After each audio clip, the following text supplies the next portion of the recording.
वासिम के मालेगांव तालुका के जोलका स्थित कटेपूर्णा अभयारण्य के पास से किसान जंगली सुअरों, हिरणों और रोही के उत्पाद में वृद्धि के कारण परेशान। हाल ही में जोलका के किसान विजय वांडुर्गे ने अपने जोलका सिवार के खेत में गेट नंबर 95 में सोयाबीन और तुअर की फसल बोई थी, लेकिन जंगली सुअरों के झुंड ने नई उगी फसल को नष्ट कर दिया। इसलिए पूरी तुअर की फसल को भी फिर से बोना पड़ा, जबकि सोयाबीन की फसल को भारी नुकसान हुआ है। वे मौसम बारिश के कारण किसान पहले ही सदमे में है और इस मुसीबत ने उन्हें घुटने टेकने पर मजबूर कर दिया है। किसान ने इस संबंध में सरकार से मुआवजे की मांग की है। जंगली जानवरों से फसल को बचाने के लिए किसानों को दिन रात खेती की निगरानी करनी पड़ रही है, फिर भी किसानों को जंगली जानवर के उत्पाद का सामना करना पड़ रहा है। वन विभाग द्वारा जंगली जानवर के उत्पाद पर नकेल कसने की और नुकसान भरपाई की मांग किसानों द्वारा उठाई जा रही है।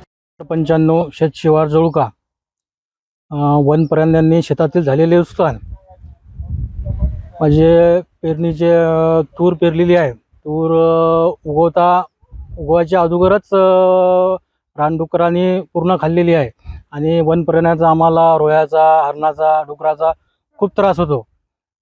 शेतात म्हणजे असे तासाच्या तास पूर्ण तुरीचे खाल्लेले आहे।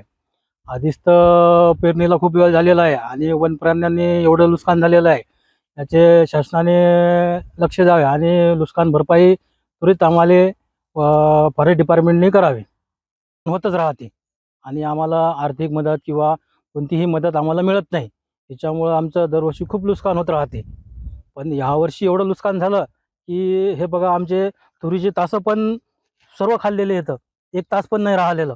असे पूर्ण 10 एकरातले तासं, एक तास नाही ठेवला 10 एकरातनी, सर्व तासं खाऊन घेतलेलं आहे आणि शासनानं आम्हाला याच्यावर काहीतरी मदत द्यावी।